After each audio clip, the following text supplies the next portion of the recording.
I'll talk about it anyway at the end of this reading. So, okay, cool. Okay. Interesting. What do you think? Our dear guests, are you ready? Okay. So I'm just going to open up the evening by just saying a huge welcome to all of you to the second reading of the Center for Poetry and Poetics Autumn 2020. I call them safe reading series just because it's Zoom and online and so this is the second reading out of the 5 events we have this autumn, and very warm and friendly welcome to the 3 poets who really kindly and generously agreed to read for us tonight. And when I say generously, I actually literally mean generously, and no more comment is needed. The 3 guest authors or writers are not so much guests, particularly not Zoe and Jeff, because they are really familiar colleagues, friends, fellow writers for us Sheffield people. But anyhow, huge and warm welcome to the 3 of you. The order of the reading will be thus: Zoë Skoulding is going to be the first reader, followed by Erín Moure, and Jeff Hilson is going to finish off the evening tonight, and each writer is going to read for about 20 to 25 minutes or so. We've got the time, so there is no rush. I'm going to introduce them just in the beginning of the reading, so there is no break in between the readings. There is no interruption at all, and I'm going to finish off the event with just announcing a couple of announcements, or if you guys got anything else to say or draw our attention to, anybody is really welcome to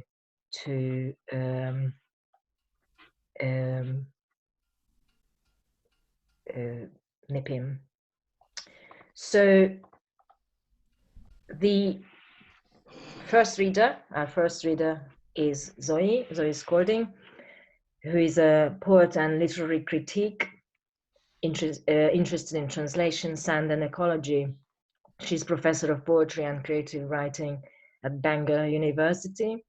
Her collections of poetry were mostly published by Saran Books, which include The Mirror Trade from 2004, Remains of a Future City, published in 2008, and shortlisted for Wales Book of the Year, followed by The Museum of Disappearing Sounds, that was published in 2013 and was shortlisted for the Ted Hughes Award for New Work in Poetry, which then was recently followed by Footnotes to Water, again by Saran, which was a Poetry Book Society recommendation and also won the Wales Book of the Year Poetry Award 2020.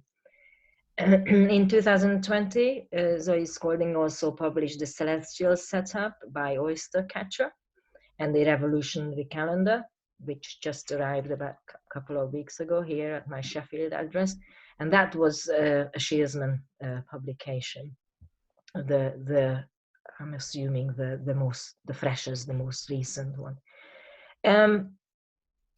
She received the Chomley Award from the Society of Authors in 2018 for her body of work in poetry. Zoe's critical work includes 2 monographs. One of them was Contemporary Women's Poetry and Urban Space, Experimental Cities. As far as I know, it was a Pargrave publication. It is from 2013. And also Poetry and Listening, very recent publication, monograph, Poetry and Listening, The Noise of Lyric, published in 2020, this year. Her current research project is Transatlantic Translation, Poetry in Circulation and Practice Across Languages, which was funded by the Arts and Humanities Research Council, and the project that is going to started in 2020 and will finish in 2022, or the funding will end in 2022. I'm not quite sure which way. I think the latter. Following the network, the Poetry in Expanded Translation was a project between 2017 and 18. From 2009 to 11, she was in partnership with Literature Across Frontiers, the director of Metro Poetica, a collaborative project on translation, gender, and city space. And as a lot of us will remember, she was also editor of the International Quarterly Poetry Wales between 2008 and 14, and co-founded the North Wales International Poetry Festival in 2012. So a huge welcome to Zoe, who will be our first reader after I finish the introductions, and happy birthday as well. But I'm not sure I'm allowed to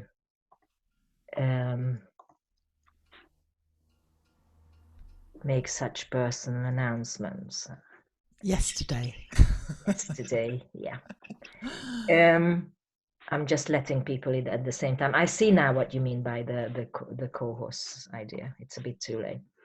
Our second reader, a really warm welcome to Erín, who hasn't read for the Centre for Poetry and the University of Sheffield before, or I don't think so, certainly not in my time here. So a especially warm welcome to Erín Moure, who has published over 40 books of poetry, essays, memoir, and translations, and quote translations from French, Spanish, Galician, and Portuguese into English.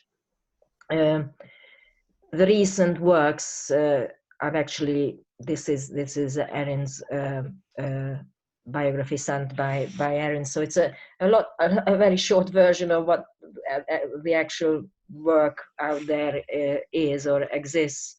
So just the fragment of what Erín has really published and produced over the many years. So the recent ones are Planetary Noise, selected poetry of Erín Moure from 2017, Sitting Shiva on Minto Avenue by Toots is a 2017 publication. Then a translation into Franglish of the Portinol of Brazilian Wilson Bueno's Paraguayan Sea is also 2017 publication, translation project. And this letter was the finalist for a Best Translated Book Award in the same year. Then in 2018, there was a reissue of Furious, a collection of poetry that was originally published in 1988 and won the Governor General's Award for Poetry the same year, but it was reissued in 2018 by Anansi Press. Then 2019 again, very inspiring list here of various collections and translation projects. So, for example, the translation of the Galician poet Lupe Gomez, Camouflage, that was a translation project, but also a finalist again for a Best Translated Book Award in 2019. Then a translation or quote traduction with Roman Ivashkiv. The collection title was called Smokes, and it's the work of Yuri Izdrik, and it was translated from the Ukrainian. In 2016, we are jumping again a little bit to and froing in time. Her In Leaf was a new annotated edition of her 2016 translation of New Leaves by Rosalia de Castro. and her own creative work, her own poetry, The Elements, was published by Anansi Press in 2019 again. Recently, in March 2020, her translation of Ohio Novaneira, The Uplands, and other poems appeared from Belly's books.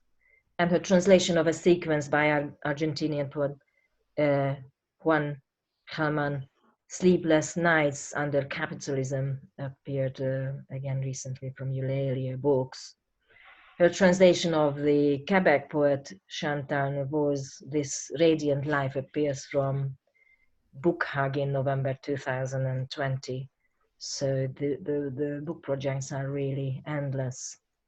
Moray holds 2 honorary doctorates from universities in Canada and Spain, was also the 2017 Woodbury Poetry Room Creative Writing Fellow at Harvard University.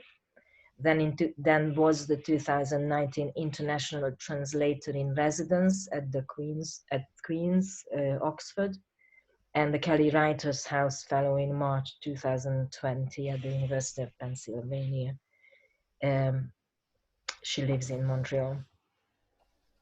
Huge, again, and warm welcome to Erín. And we're gonna finish tonight with Jeff Hilson, whose celebration took place almost this time last week within the formats of a colloquium, actually organized, or partly organized. I don't know the exact details by Zoe herself.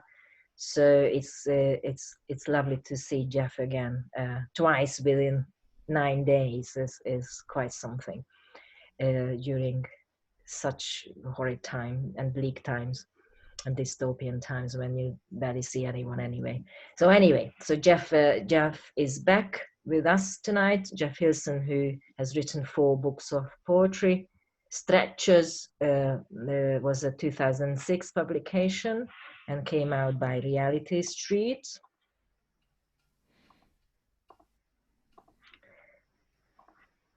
Bird was a 2009 publication, poetry collection by Landfill. In the Assats, it was a Veer publication that came out in 2010, and the latest one, Latano Prost Variations, it was a Boiler House book published in 2017, and a very recent project, a 5th book, which I think we will hear from tonight, Organ Music, is due out later this month from Crater Press.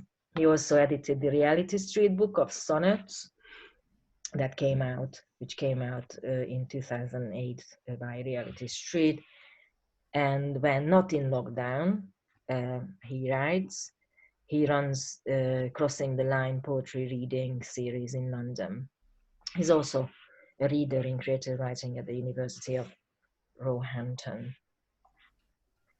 So whilst I'm also keeping an eye on the admissions, just to say thank you everyone for being here. The crowd is getting bigger and bigger and bigger, so I'm gonna go quiet now and let's just enjoy tonight. And again, a big thank you to Zoe, Jeff, and Erín to be here. Thank you, Aggie, and yeah, what a great pleasure to be reading with Erín and Jeff. So I'm going to start off with a couple of poems from the Celestial Setup. Here it is, from Oystercatcher, and I'm going to read the first and last poems from that.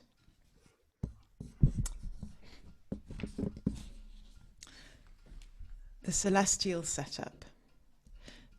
Imagine staring up into an open umbrella you're holding as it pivots, After the defeat, after the ruin and the flawed reconstruction, what's left but drawing the body into its own circle, spinning around an axis, not like a small country flailing spikes from its malignant crown, but in star clusters, islands breaking into archipelagos. By this I mean network of events, or love moving on the epidermis, a crackle on a hand in the small distance unravelling in tenses between your past and my future. Performing a horizontal music in relation to the touch of breath, or the edge of this poem falling into space where every revolution is still happening in your skin. When does holding out your hand become a question?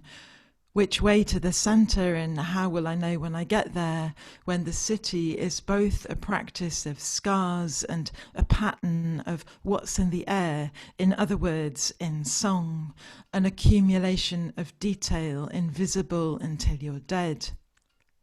For now we wander slowly about the star sphere in a discontinuity that exists as aperture, to defer the sound of an ending, not to stop there, just look, don't look at the sun.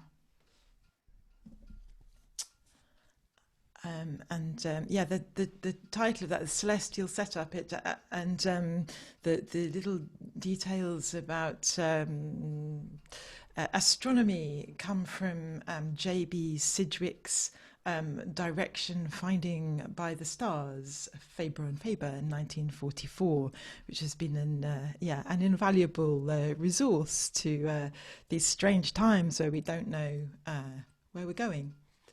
And I'm going to read another poem also from this pamphlet, which was commissioned by Sharon Kivland. It's also kind of geographical, and it was for a collection called the Graveside Orations of Carl Einstein, which imagined things that might have been said at the funeral of Rosa Luxemburg, because nobody knows what was said. And so this was for a publication around the 100th anniversary of her murder. A rose for Rosa. This is not the grave of Rosa Luxemburg. She is not here. You will not find her. Neither will you find her at the memorial to Rosa Luxemburg at the Liechtenstein Bridge or the U-Bahn station Rosa Luxemburg Platz. You can search the length of Rosa Luxemburg Strasse in Erfurt. You will not find her. She isn't walking down Rosa Luxemburg Strasse in Leipzig or Rosa Luxemburg Strasse in Chemnitz. We need her, but she is not here. You can't stop looking on Rosa Luxemburg Strasse in Dublin, but she isn't there. She's not on Calle Rosa Luxemburgo in Gijón. She's not at the Centre Rosa Luxemburg in Bethune. She isn't there, and you won't find her on Ulica Rosa Luxemburg in Belgrade. You can visit the Rosa Luxemburg Stiftung in Munich, Frankfurt, Hamburg, Bremen, Stuttgart, Saarbrücken, Leipzig, Amsterdam, Brussels and Mexico, but you won't find her. You can walk through the Centro Comercial Rosa Luxemburgo in Madrid, but she isn't there, and neither is she anywhere on Calle Rosa Luxemburgo or in the Colegio Público Rosa Luxemburgo or the Clinica Veterinaria Rosa Luxemburgo, all of which are also in Madrid, where you won't find her. You will not find her on Calle Rosa Luxemburgo in Arganda del Rey. It wasn't Rosa Luxemburg who lit up the Rosa Luxemburg electric lamp factory in Warsaw. She is not in the Jardin Rosa Luxemburg in Paris or the Jardins de Rosa Luxemburg in Barcelona, where although you may find roses, you will not find her. It's no use looking for Mies van der Rohe's monument to Rosa Luxemburg and Karl Liebknecht in Berlin, as it's no longer there. But if it were, you wouldn't find her. And she's not in Rosa Luxemburg Platz in Dresden, or the Collège Rosa Luxemburg in Aubervilliers. Knock on every door in Ulica Rosie Luxemburg in Yekaterinburg. She isn't there, you will not find her. She isn't on Lawn Rosa Luxemburg in Llandegvan, nor in the Lycée Rosa Luxemburg in Canaillon-Roussillon. You can spend days on Ulica Rosa Luxemburg in Skopje, but you won't see her. She is not on Ulica Rosa Luxemburg in Slieven. You will not find her on Calle Rosa de Luxemburgo in La Camocha. You will not find her. You will not find her there.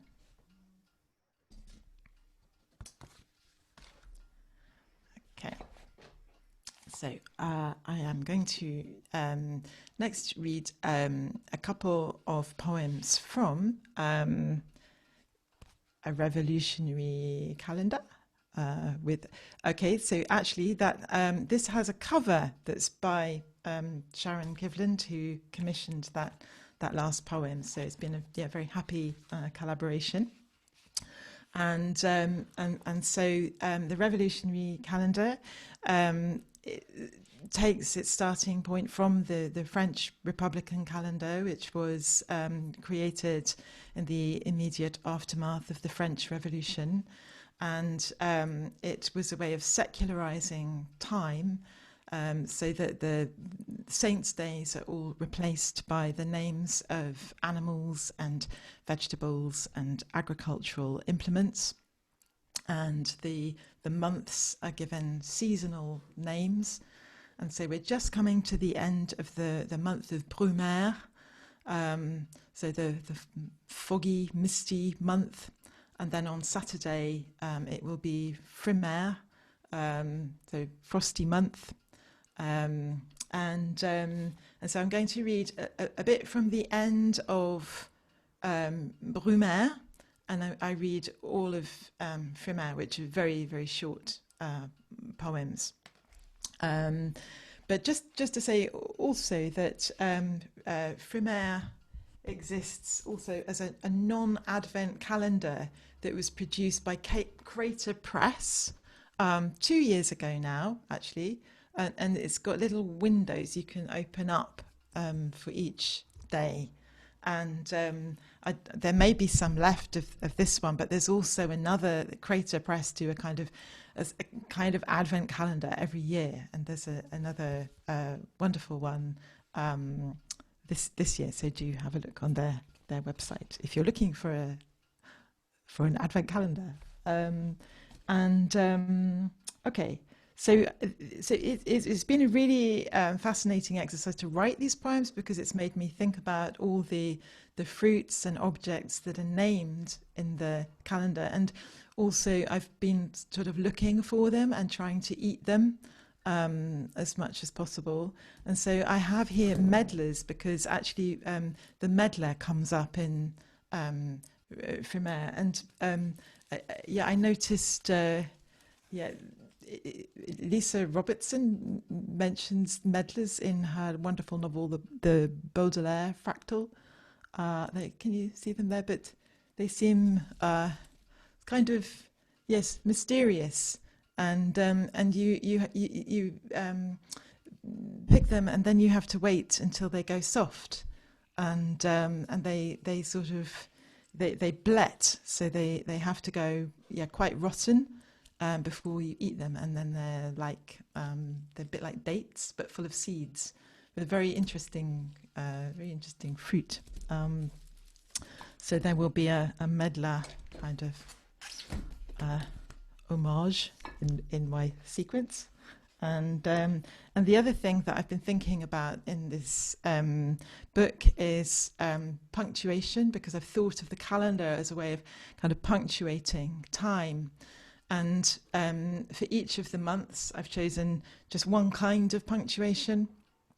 And so in Brumaire, there are only question marks. There's no other kind of punctuation.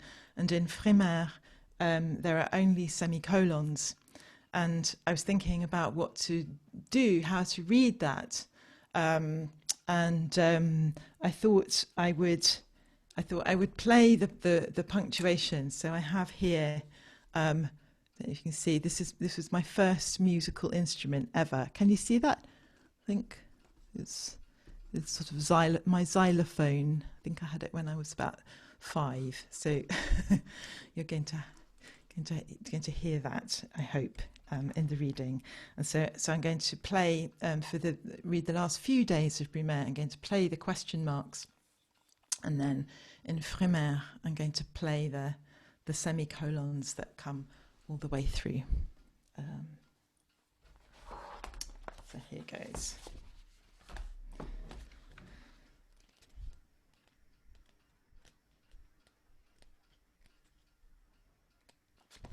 So I'm going to start in Brumaire. I'm going to start on the 21st. And by the way, today is Day of the Quince. Yeah, so now you know where you are. Okay.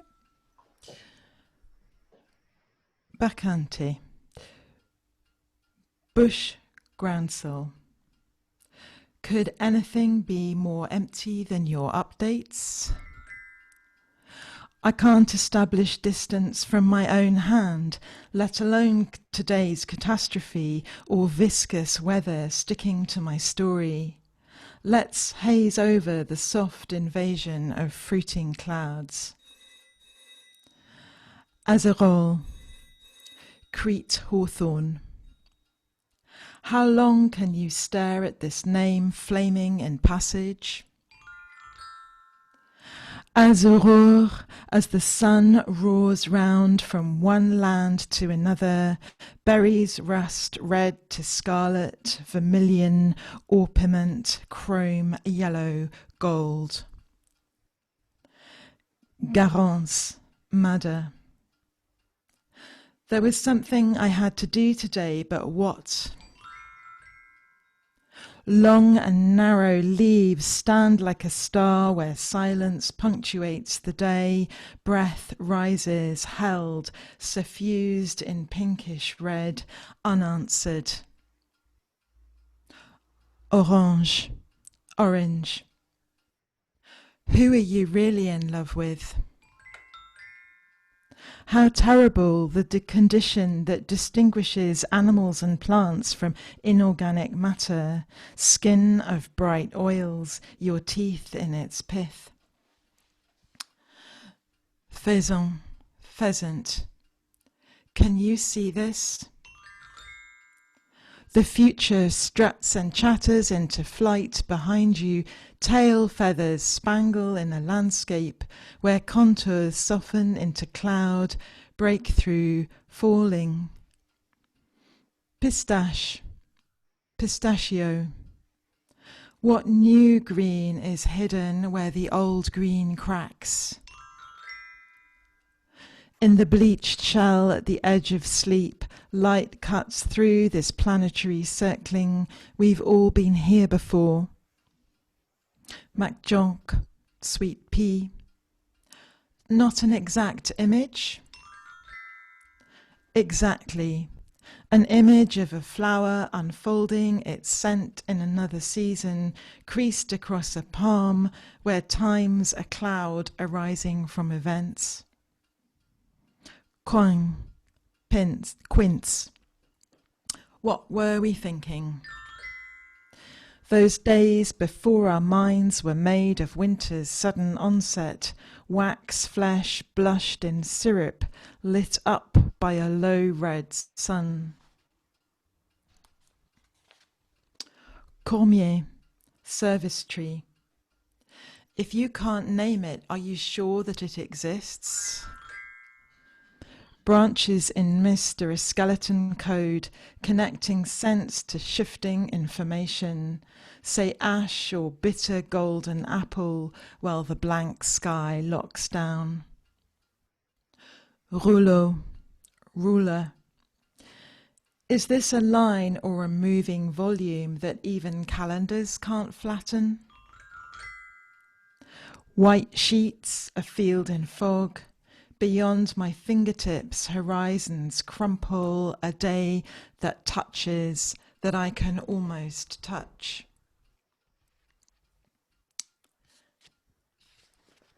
Okay. Right, so I'm going to move on to Frimaire now.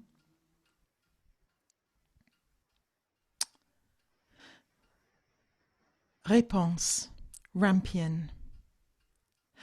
The sentence braided together in the falling staircase of winter never ends. There's a connection.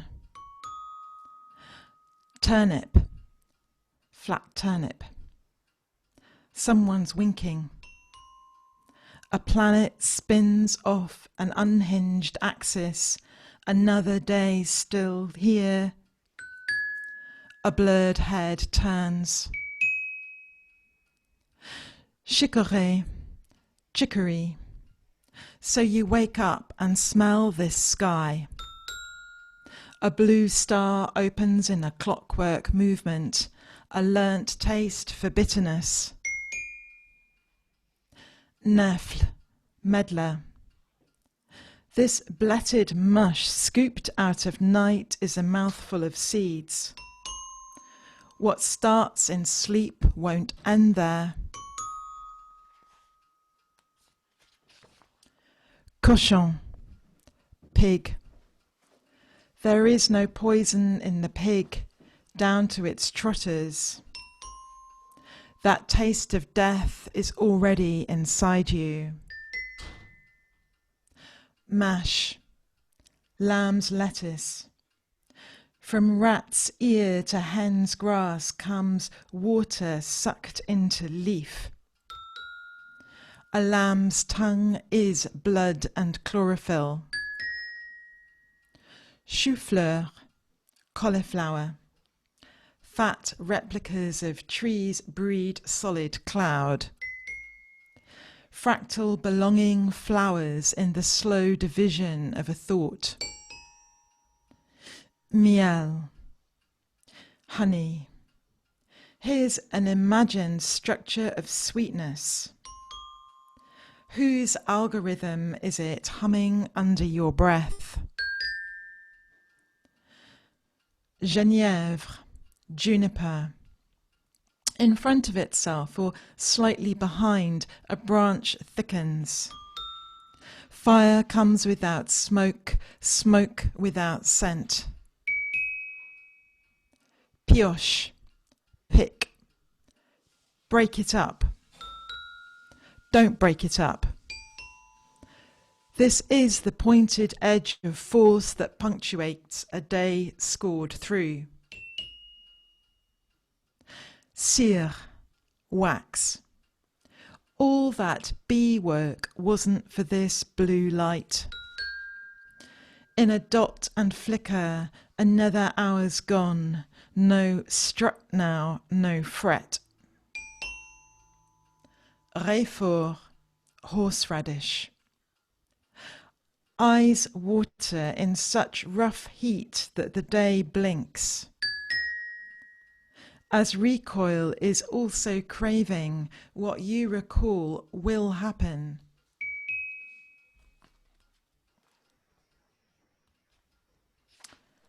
Cèdre, cedar. The scent of a box opens on the forest in your limbs. It branches through today's low sun citrine buzz. Sapin, fir. We come to our senses in the needling underfoot, a skin of resins. This force to which we come among forces. Chevreuil, roe deer. A wild arc of muscle wheels away from premonition. Blood halts for a moment in fingers and screens. Ajonc, gorse. Why pretend you're not thinking of kisses as a sudden yellow? Lips and flowers quiver into swarms. Cyprès, cypress. A cut stump doesn't always regrow but stays cut. Another borrowed day starts in its shadow. Lierre, ivy. If it winds around, is glued enough but also growing, thought becomes stone as stone thought. A surface locks. Sabine, Savin. A blue forest grows in the blood where it would run again. A body hinges on an altered moon. Oyo, axe. A blade swings against spilt wood. Warm twice over in the work the split falls between.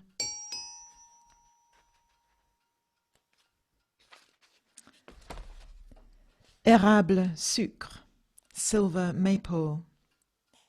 Bark crackles in mosaic a rough glaze.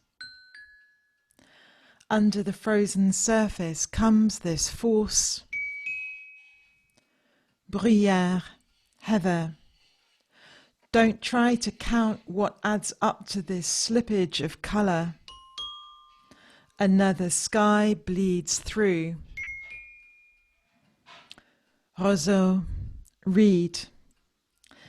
Thinking grass bends into a hollow music. What doesn't break grows louder. Oseille, sorrow.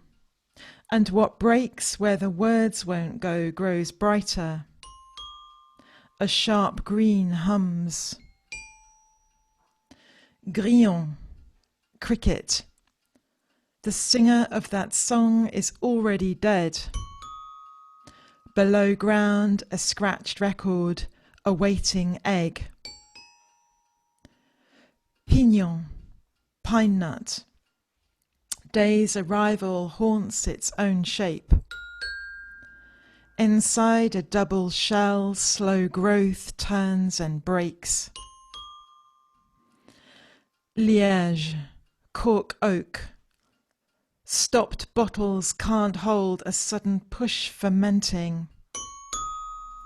Pockets of air resist and spring. Truffe, truffle. Value glows all over the relation, at root a snuffling underground. Catch this scent.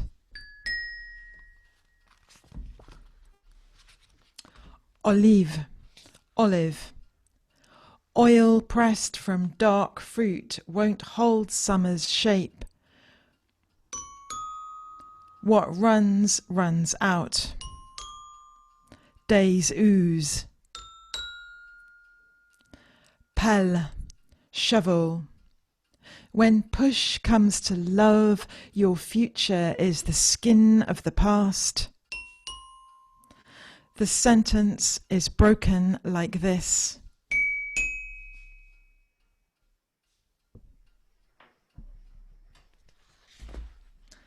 Thank you.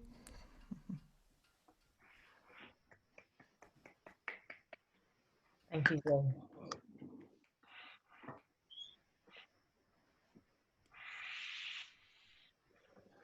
So thanks, Zoe. It's wonderful to hear those poems, all of them. And I'm going to follow Zoe's revolutionary calendar with the next, the beginning of the 19th century as well, in a sense, in that that was at the end of the last year of the revolutionary calendar in France. Napoleon Bonaparte came to power and went around invading everybody else. And one of the places he invaded was Spain for about 6 years. In any case, that is one of the stories that's picked up in The Elements in my most recent book, in part because my father, I call it the Book of Dad because it concerns thinking, multiple languages, but also dementia and the difficulty or changes that brings to thinking. And my dad wanted to help me write this book. I was going to start working on this book when I went to a residency in the city where he lived, Edmonton. And he wanted to help me write the book. So I thought, sure, that would be good. But then, unfortunately, he passed away 10 days before my residency started. So when I was working on the book, I just thought that I would bring one of his, I would write part of the book for him or with him by bringing one of his obsessions into the book, which is the War of Independence, the Napoleonic Wars in Spain.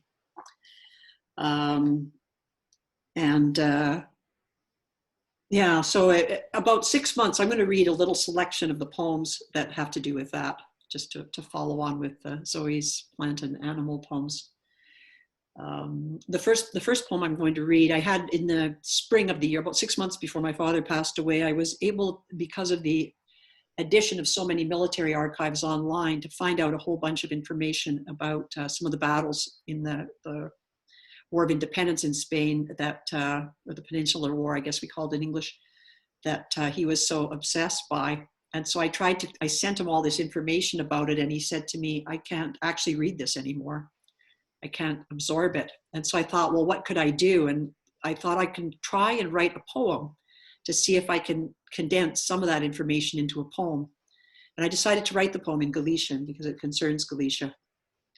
So I'll read you that poem. And I decided to write it in a kind of military march rhythm, thinking back to, say, the work of many neuroscientists as to how music and rhythm help people with dementia to relate to information.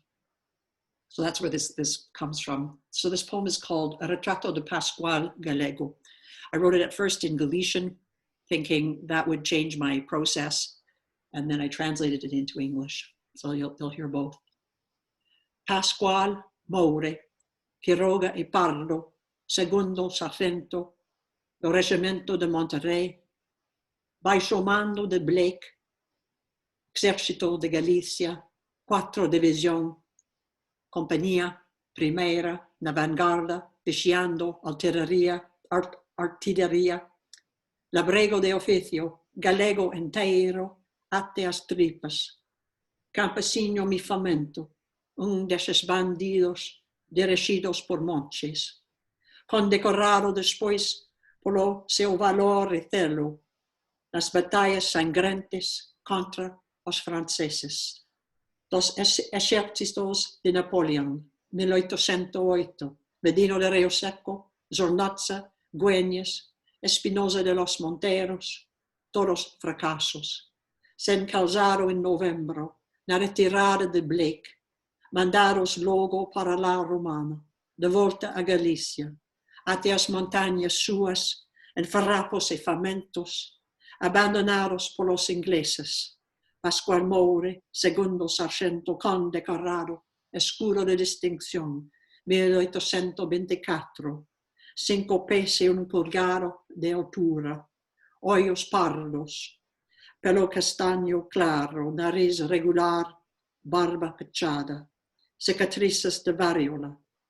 Pascual Moure, filho de Nicolas, natural de San Claudio, esposo de Benita Lobarriñas, natural de Crescente, retiro de inválido a 50 años, clase de disperso, Vila de Crescente, preto dominio, 1829, 18 de diciembre, pai de João Benito, abó de Juan Benito, bisabó de William Benito, tatarabó de Erin Clare, que vive en Canadá, que compone este retrato de Pascual, que fala galego, que fala francés. Portrait of Pascual, Galician. Pascual Moure Quiroga y Pardo, 2nd Sergeant in the Regiment of Monterrey, under the command of Blake, Army of Galicia, 4th Division, 1st Company in the Advance Guard, protecting artillery. Laborer by profession, Galician fully right to his organs, half-famished peasant, one of the brigands led by monks, decorated later for valor and zeal in the bloody battles against the French armies of Napoleon, 1808, Medina de Rio Seco, Pancorbo, Güeñes, Espinosa de los Monteros, all disastrous. Shoeless in November in the retreat of Blake, commanded afterward by La Romana, in retreat into Galicia through his own mountains, hungry and in rags, abandoned by the English. Pascual Moray, 2nd Sergeant, decorated, Shield of Distinction, 1824, 5 feet 1 inch tall, eyes brown, hair light brown, regular nose, swarthy, scarred by smallpox. Pascual Moray, son of Nicholas, native of San Claudio, husband of Benita Lobareñas, native of Crescente. Retired ill at age 50, honorable discharge, town of Crescente on the Minho River, 1829, 18th of December. Father of João Benito, known as Benito. Grandfather of Juan Benito, known as John B. Great-great-grandfather of Erin Clare, who lives in Canada, who composes this portrait of Pascual, who speaks Galician, who speaks French. And that poem ends with a little phrase quoted from Jacques Derrida, but in English, to experience what happened to speech through speech itself.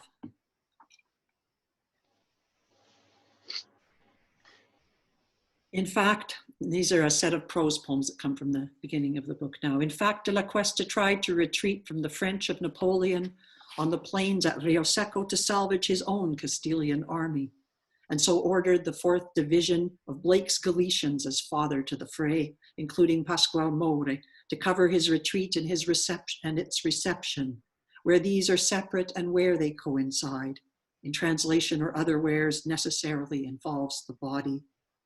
Following developments in feminist and performance critical theory since the 1970s and 1980s, we now recognize more freely the polyvalent nature of bodies and social demarcations of gendering, the existence of cultural markings on the body, and the impossibility of saying the body without immediately problematizing the term.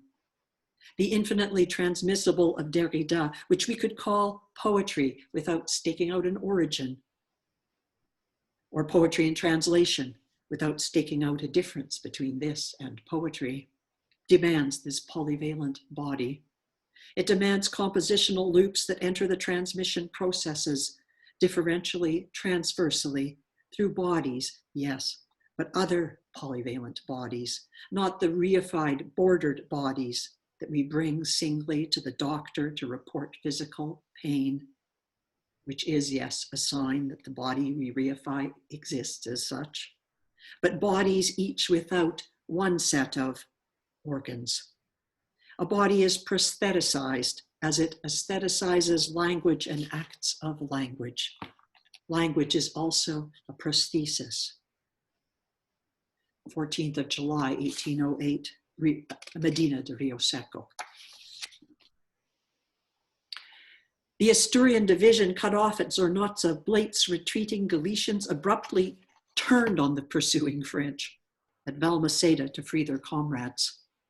2 days later, after 2 hours' fury at Güeñes, the advance of the 4th were overrun. Night fell and Blake pulled back to Espinosa de los Monteros, where on the 10th, joined by de Romano's Baltics, his Devanceiros of the 4th held center with 6 guns until Blake's tactic of frenzy and attack in ruins, his half-famished brigands scattered pell-mell, abandoning caissons, fleeing in disarray, then led in tatters up by Blake up cold Cantabrian passes to evade pursuit. Thousands imprisoned by the French were forced to Russia, not to return till Napoleon's defeat.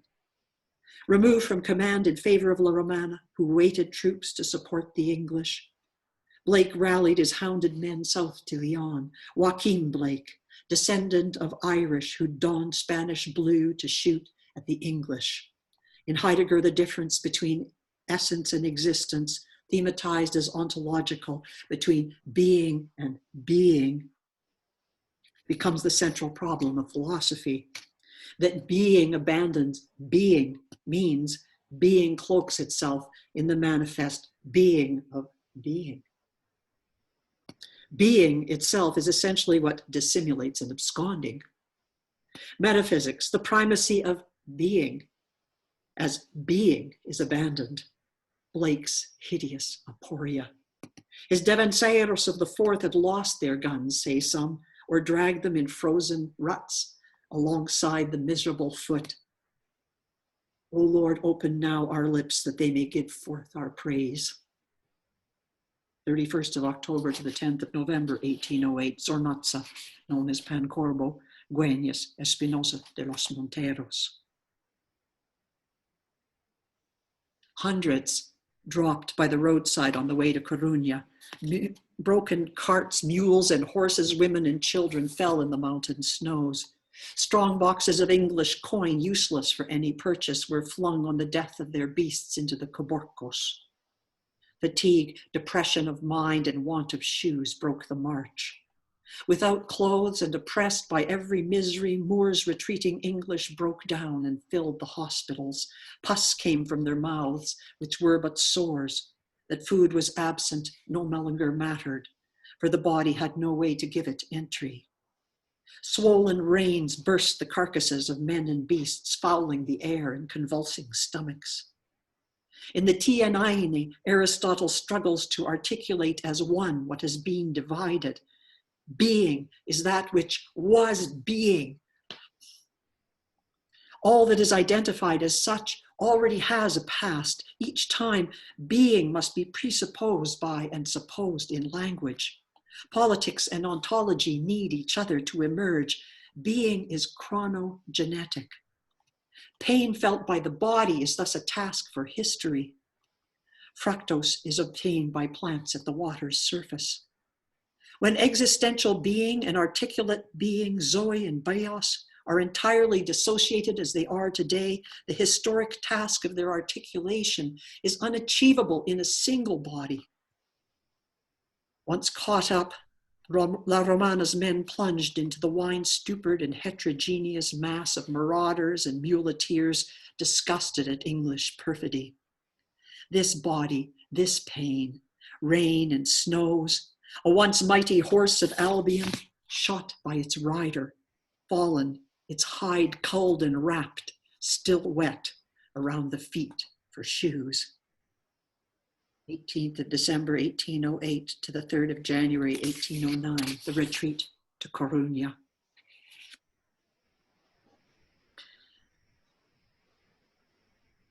I'll skip one and go defeated and shoeless. Clothes in shreds or simply missing. Moors' sails long vanished over the Bay of Biscay. The Galicians continued to emerge from the southern oaks and gorse west of Ribadavia to wreak havoc on the invaders. Those Républicains de France whose armaments dwarfed theirs. Uniformless for 3 years after the defeat by Napoleon at Rio Seco, Zornotza, Güeñes, Espinosa, every town down the King's Road from Bilbao, and the retreat in frozen rags through the mountains. Exhausted, destitute, and ravaged by fever, every house we entered was full of those miserable beings, quite destitute of clothing and food. Behind, Moors fleeing English, who turned to fight the French at Elvini and Coruna, to save not even an idea of Spain, but themselves. Few soldiers left could be distinguished from locals. Thus, the peninsular origin of guerrilla warfare north of the Minho, curiously vestimentary.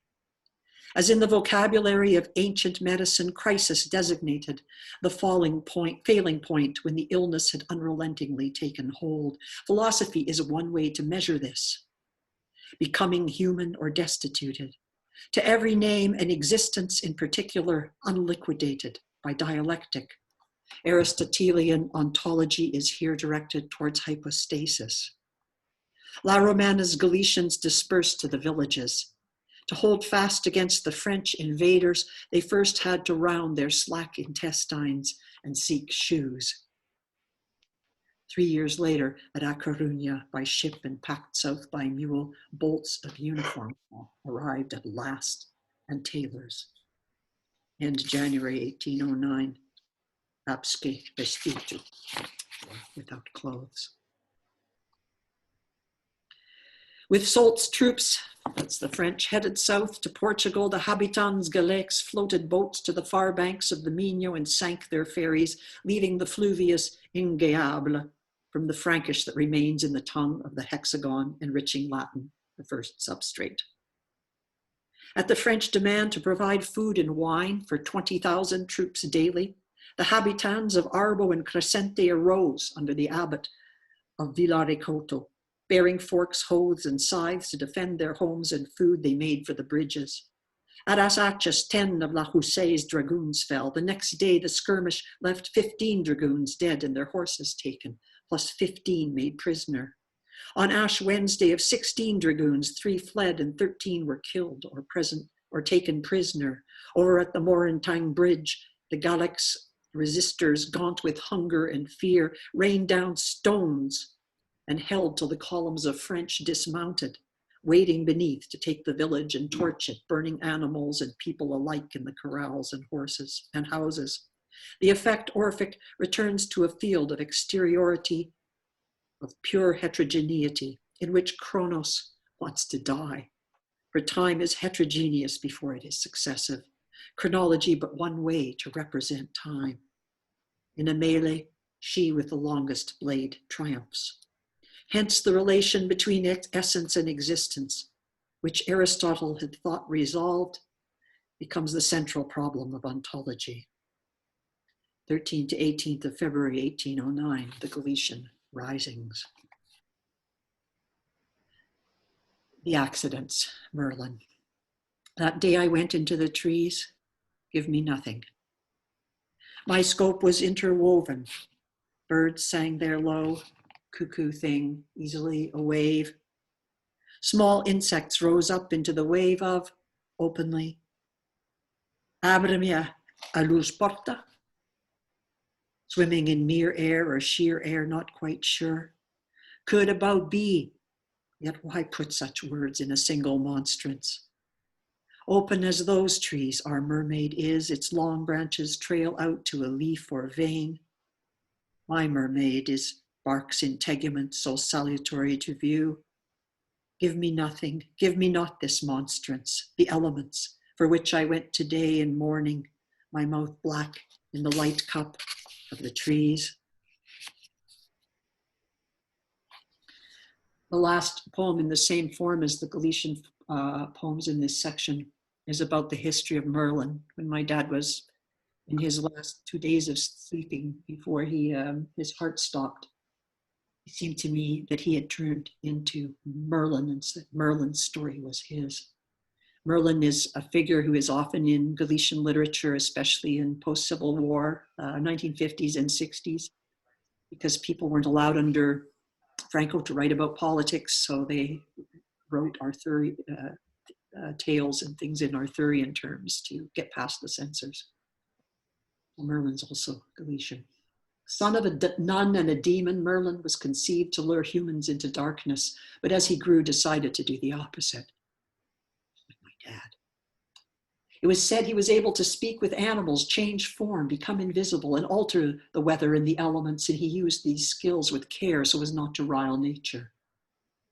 He knew of the laws that rule stars, the images in the clouds, the mystery of seas, the transformation and renewal of all things. He was attuned to the demons of the moon who send dreams. He understood the harsh shriek of the chough, the wing song of the swan, the resurrection of the phoenix. He could interpret the flight of crows, the course of fish, and the human voice to predict what was to come. Legend says it was he, magician and oracle, who taught Arthur and created the Round Table. He had the respect of monsters for his knowledge and goodness and artistry, for he was a poet. He died in the Breton forest. The seed of his story was that of Lailacan, bard of Strathclyde, counselor to the king.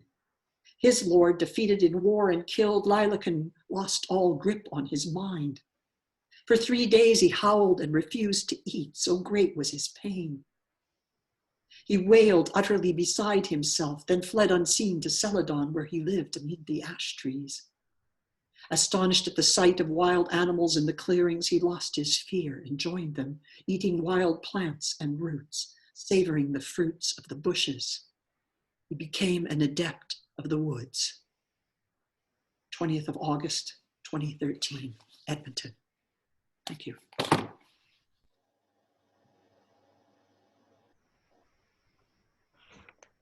Thank you so much, Erin.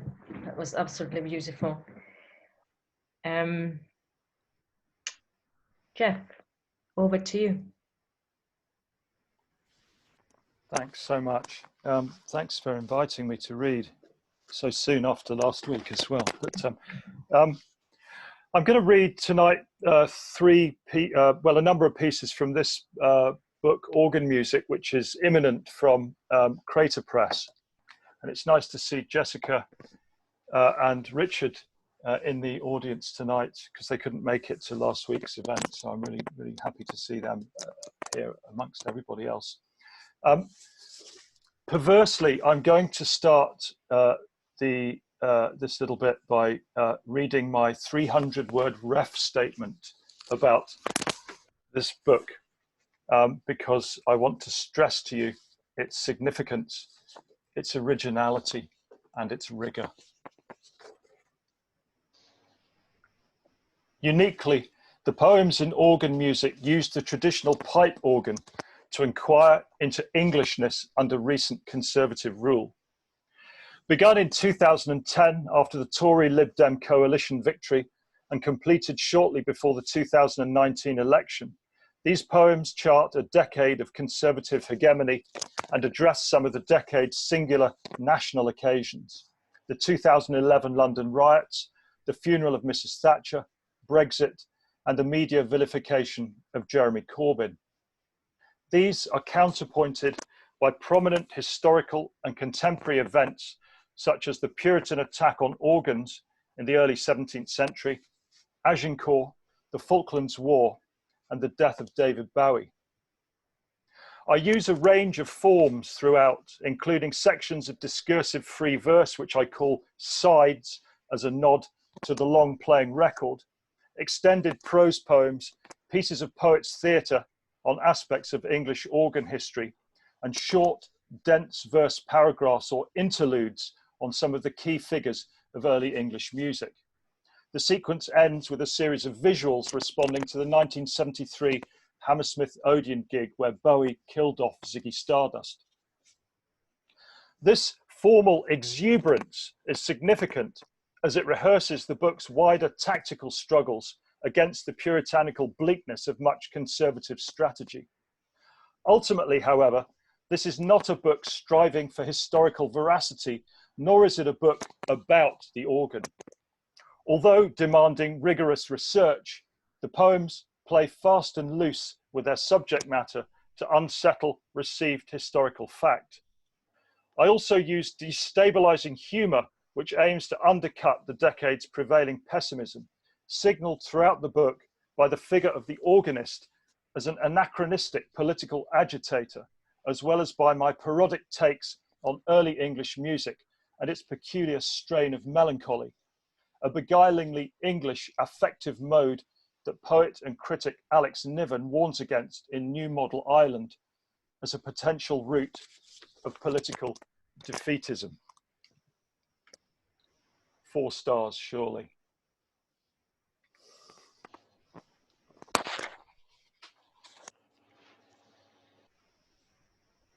Interlude. Knock, knock. Who's there? John Dowlands. Why, John Dowlands, you look rough, rough in the rough that you're roughing. Oh, John Dowlands, we love your get-up. Comely John Dowlands, first among the evergreens. Now he is stalking me in my chamber. Go away from my window. Go, John Dowlands, go. Both your hands sound ridiculous. The King of Spain is uninteresting in your vinegar arms. Ho, ho, John Dowlands, the lights are on. Very likely this year you will not come again in your triumph.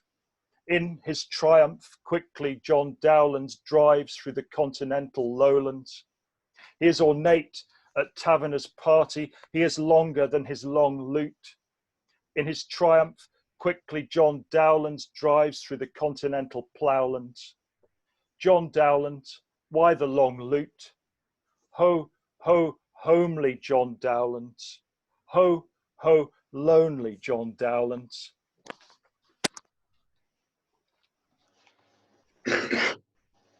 Side 5, and this has 3 epigraphs. The first is from the Agincourt Carol. Our king went forth to Normandy with grace and might of chivalry. The God for him wrought marvellously, wherefore England may call and cry. The second is from K. Silla Muhammad's Sonograms.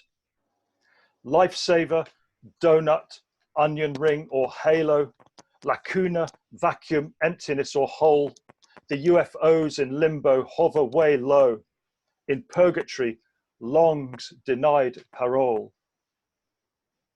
And thirdly, Alice Notley from 165 Meeting House Lane. Until he'd seen which captain, you said he'd seen nothing. Susie runs slightly small. Marie Claire doesn't know her English shoe size. Jennifer has an away day feeling about her footwear, not like Gillian, slow at home in Mary Jane's. Also, her way across the pedalboard is bold, her span style bold, her accidentals, oh Carol, I will surely die untouched. Me and the beautiful interrupters. Like when I was in Agincourt, it felt like I already was Mr. England. Me and the beautiful runner-ups. No, Mr. England, I am not like you and your tiny swimmers. I am very strictly Mr. November, who the door must be closed on in the hours when capturing poetry, dark flowers on my head, and makes me light and glad, which the beautiful runner-ups always requires, who are not like you, Mr. England, and your tiny winners. They are the second place finishers, running up or interrupting in gory Agincourt. It doesn't matter which Joan plays the organ while we carry on in Agincourt. It's so confusing. The field of battle and the field of play are both fields, but the poem is a dark fighting flower I ran away from in a transport of joy. Please don't tear me apart. I would be an anchoress instead of the Duke of Bedford in a scholarly trap when 3 transports came along at once. All shall be well, and all shall be well, and all manner of things shall be well. You couldn't make it up. The longbowmen are not using realistic arrows at grisly Agincourt. The slaughter of the constables of France with fake English weaponry is almost a fanatical joy for me and Joan, who are changing in the field out of our bomb suits and into our hell bunnies. It's not easy being a made-up longbowman. The arrows go right through. Instead of the Maid of Kent, I wish I was a Tudor Rose, playing the voluntary for double organ in D minor by Henry Purcell, 250 years too early at girly Agincourt, rarely listening to it when the interrupters all ran away. Stop. All manner of thing is not well. The poem are not a dark fighting flower after all. It are a speed garage compilation of the toughest anthems. Oh, Rosie, just when I'm getting closer to my uncontrollable desire, I'm closer than I thought. Now I've gone too far. I wanted you in my karaoke masterclass, where I'm crying like at the end of Toy Story 3, where old time and new time are really the same time, and Andy is also crying because he is going further than me into the future with Mr. Cuddles. Stop. All manner of thing are not well. The voluntary for double organ in D minor are broken, and Susie and Marie Claire and Jennifer and Gillian are aliens, singing to me. Every time I hear them combining their khaki hair, they capture my pea green boat. They are not pirates. They are not aliens. I am not even a pussycat. They are just a fancy organist. Please don't marry me. I am sailing away on the cruiser, the Pinky Paper. It is only a research vessel. I also carry divers and plenty of money for the pirates and for the aliens and for the fancy organist. Look at their dazzle ships where no one can see them capturing me and killing me with here and there a corps d'amour and a corps glorieux, and anyway all manner of ray guns. And now I am small and dying and having a fantastic voyage in their dazzle ships, hither and thither into the Hadron era. It didn't last. I hardly collided with anyone from the avant-garde into the inflationary epoch where everything begins with Z, even the A, B, C and sound, in and out of it, tripping on the big rip, in and out of nebulous dawn during the late heavy bombardment. I dreamed of a mothership, old and new, the Chasey Mohammed. Everything begins with head, you said. In sci-fi, all the fancy organists are dead, and Susie and Marie Claire and Jennifer and Gillian are having the best time at the party. I'm just having the milkiest way. In space, some organists believe that nobody can hear you O-tree-ream, on and off the Handymax, on and off the Chasey Mohammed. Oh yes, I do at moments like these fire arrows at your hysteron proteron. I wish I had my flaff gun set to force hyperbaton. I wish I had my flaff gun set to me.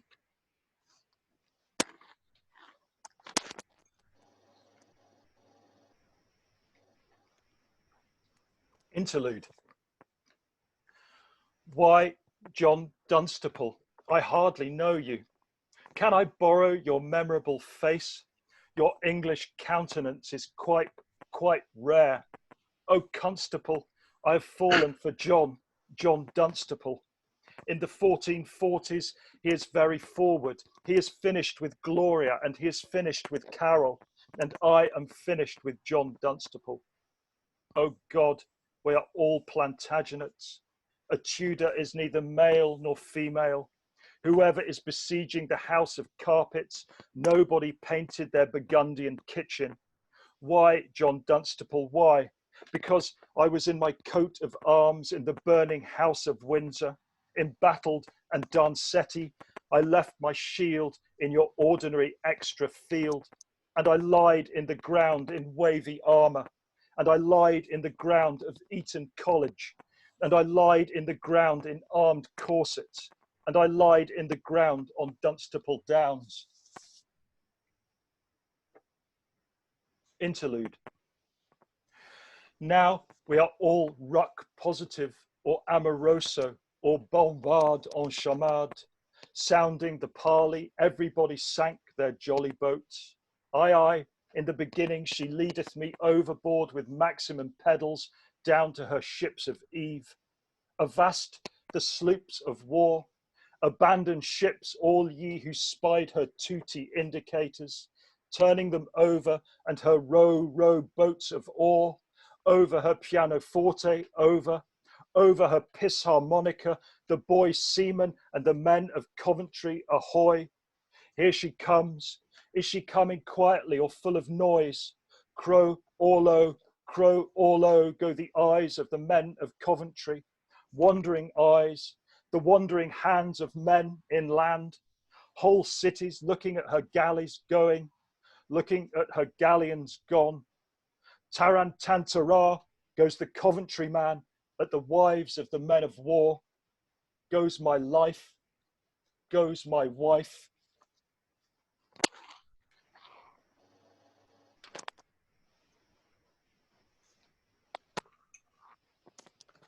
I'd like to call on Mr. Tim Atkins to accompany me on this piece, please. This is side 6, and it has 3 epigraphs. The first from King James I, his speech to Parliament on the 19th of March, 1604. I am the head, and it is my body. The second from Bill Griffiths, A Tale of a Head. But I got to guard the head. Don't you see? Who'll keep the head? And the third from Oranges and Lemons. Chip chop, chip chop, the last man is dead. And this was written on the day of the Thatcher funeral, April the 17th, 2013.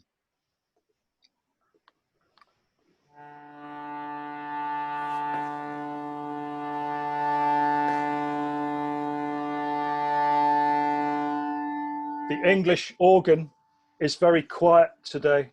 I can't hardly bear it. Instead of playing oranges and lemons, girls and boys, the legs of the men of war are going inside and out, and all in a row, carrying their big new head. It grew so big they had to cut it off. Now they are carrying it to something beginning with Z.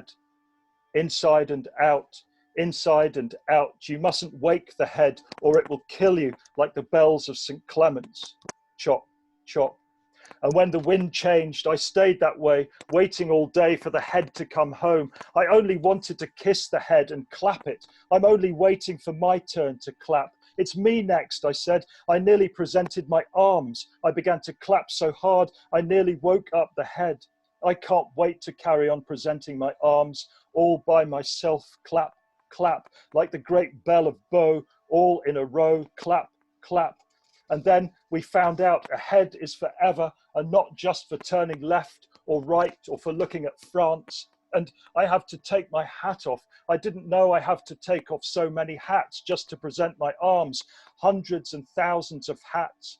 Who wants them? Do you, O men of war? I don't know you, ye know. Now I am taking off my armour quietly. Hear my prayer. First the left leg, then the right normally is blown off. Hundreds and thousands of legs going up to heaven, saying unto me, they are only legs. There's no such thing as legs. But I was wrong.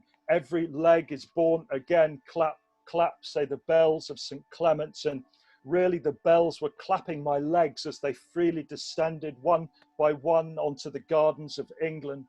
I even cried, I don't want any legs today, but the bells never listen to you when they're clapping. Some bells even cheer when somebody says it's okay to have something beginning with a leg or a name like the great bell of Bow. I don't want a name neither, said the bell. Don't clap when you see your name all in a row or say your name when the wind changes. It didn't mean the head changes. Like a name or a flag only goes up or down. Like a name, you can't have half a name, even if you cut it in half like a flag of convenience, said the bells of St. Clement's, or a flag of legs waiting for its turn to flap up and down, all by itself, flap, flap. First the left, then the right normally is convenient. Hundreds and thousands of oranges and lemons, but really only one flag by itself shaking like me. It's afraid it's going to be used today instead of clapping.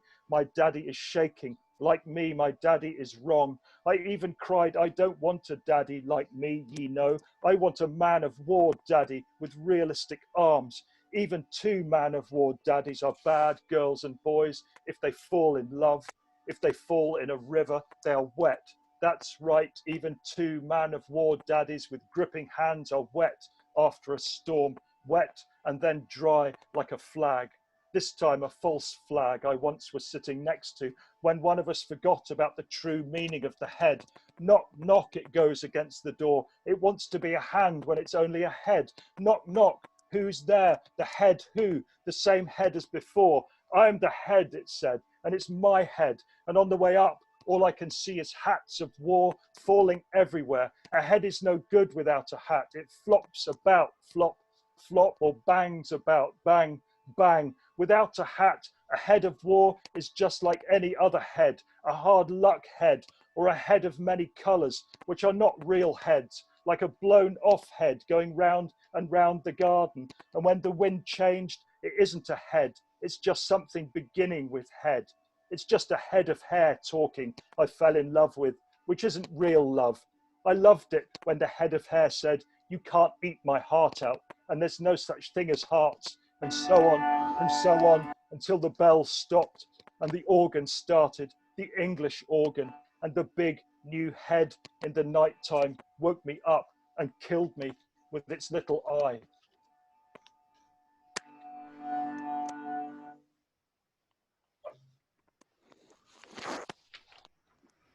Thanks, Tim. Interlude. When I think about the Hammond sounds of Klaus Wunderlich, I know I'm not really thinking about all kinds of everything. Even I know sometimes I don't think Dana or Julio Iglesias of Spain is the grooviest thing in the world. I wrote that which doesn't remind me of the covers of Klaus Wunderlich when Klaus Wunderlich hits again. Pow. Now I'm in love with Ipanema itself and the girls of Telefunken. I don't know what to do when Klaus Wunderlich hits. His difficult jackets, which make me swoon. In any front room at Hammond time in the afternoon, nobody knows what to do. The girls of Telefunken are listening to Oh, Forever and Ever, and Klaus Wunderlich hits again. Bam, it's over. Suddenly, inside, outside, the sun is going up and down. Inside, Klaus Wunderlich carries on hitting anyway, only up to 9. The funny thing I can't think is which cover's shinier, the organist's or mine.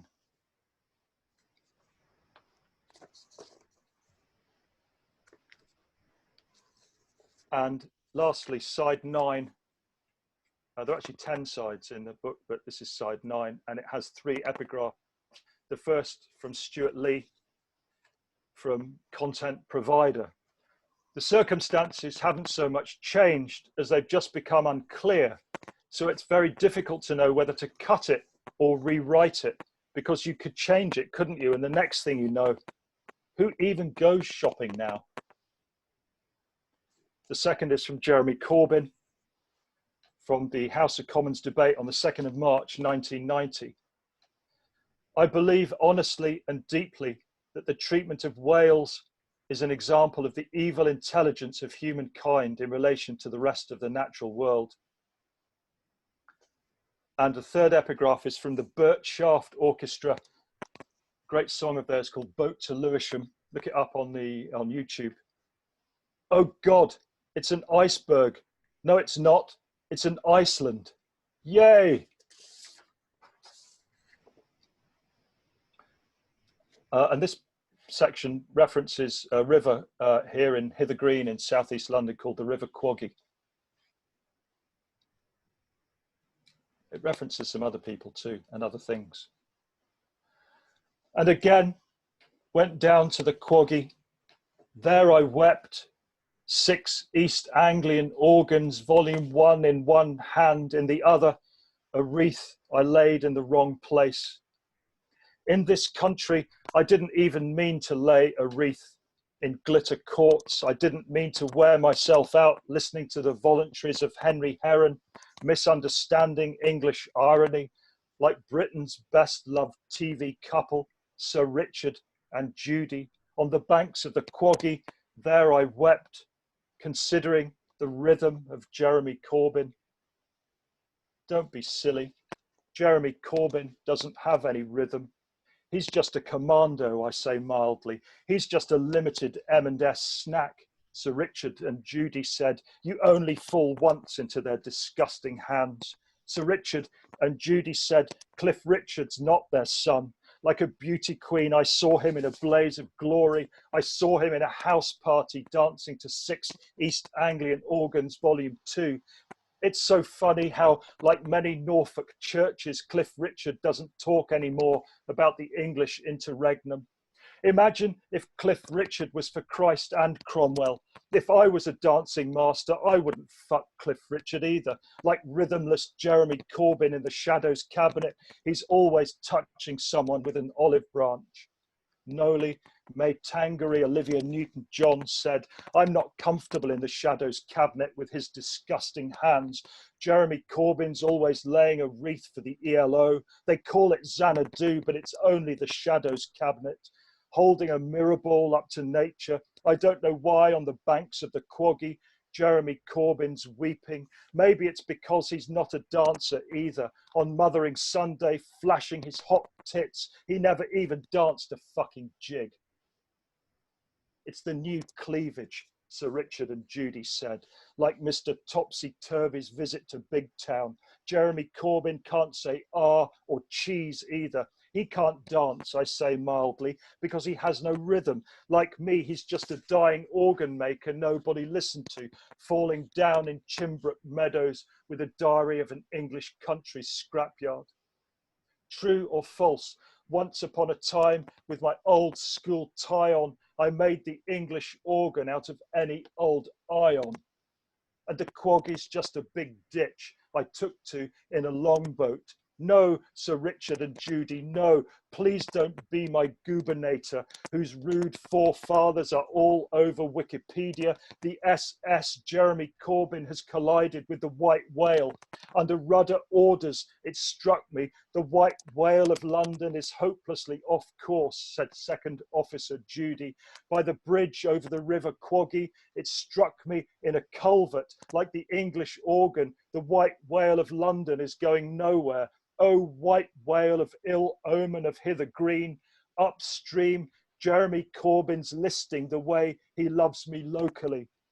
In Stacks and Pound World and Mr. Fabric, having a tango with Jeremy Corbyn in something fishy is even less fun than coming up in BHS and obviously outside Co-op, where praxis precedes theory. On the road to the fever hospital, there I wept when I remembered the common market and the columns of Sir Richard and Judy, where Richard means Richard and Jeremy Corbyn's an oversized luxury yacht. In the woods, he doesn't wear any knickers. Nobody likes Jeremy Corbyn watching. He doesn't have any rhythm. When Judy's away on the Deccan Plateau, Jeremy Corbyn keeps a lookout for fast attack craft. I do not say Cliff Richard will not come. I only say he will not come by sea. To the conduit fields of southeast London in jerky black and white, making the poem an arid plain. With Jeremy Corbyn to Kidbrooke then I came, and because the Quoggie was also sunken, I sat on the shore with the English organ behind me, a reticulated broken edge, the theory being, instead of common, small and barren axial compressive forces, the great flowered, spurious honey-bearing arms of Mr. Tickle won't let Jeremy Corbyn go. No, Sir Richard and Judy, no. You can't blow out a fridge fire with a huff and a puff of an English organ. Or with this cor de nuit, I'll blow your house down. After all, he's still beside you, Jeremy Corbyn, like a stupid bag for life. Sir Richard and Judy said, that's why when a new king's born, without any rhythm, Jeremy Corbyn always will be next of the King of May. Stop. Lest we forget about the fisheries of old Cliff Richard. He too slaughtered local whales all over the land. Stop. Together, instead, everyone said, arise, Sir Richard and Judy, arise. For services to rhythm analysis, the dancing queen of daylight saving has gone and honoured Jeremy Corbyn's extra American fridge. Stop.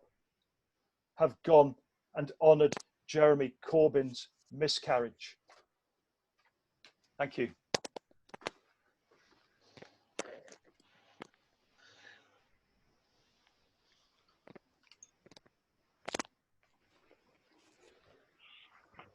Thank you, Jeff. Have you finished?